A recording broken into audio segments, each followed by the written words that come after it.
ev beş xizmetê dide bajarê Reqqa û gundewarê wê berê li vir 20 amûr hebûn û me rojane xizmeta sed nexweşan dikir, ango li ser 5 dewaman.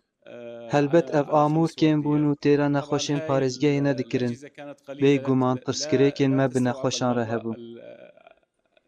û me di dorên nexweşan de di dawiya şevê de zexmetî didît, lê piştî serdana wezîr bo vî beşî, wî soza piştgiriya bi 20 amûran dame. Soz hat bicêhanîn û di nava du rojan de amûr hatin helbet niha me de ji wan danîne.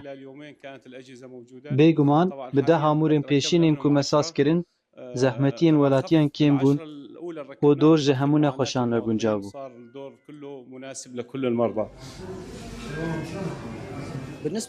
Derbarê rewşa beşê gurçikê de bi rastî ji bo me zehmet bû, em di doran de dereng diketin, dor û dewamên me li vir hebûn û em dereng diketin. Ji ber vê yekê, spasî ji Xwedê re piştî ku amûr hatin wekî îro, carê dora me saet ne hemû nîv şevê bû û em heta saet 12 yan 1-2 şevê vedgeriyan malê. Îro em zû saet 4 evarê hatin û înşela em ê zû vegerin malê, anîna amûran gelek kes rahat kirin. Me berê rastî têkçûnan dihat, amûr di nîvê şuştinê de xera dibûn disekinîn û ji nexweş re pirsgirêk çêdikirin û me jî pê re zehmetî didît. Wan kêmî nekir, derbarê parastaran de yaynî divê hejmara parastaran zêdetir be ji ber ku Xwedê qewetê bide wan, vê hejmarekê zêdetir a parastaran pêwîst e.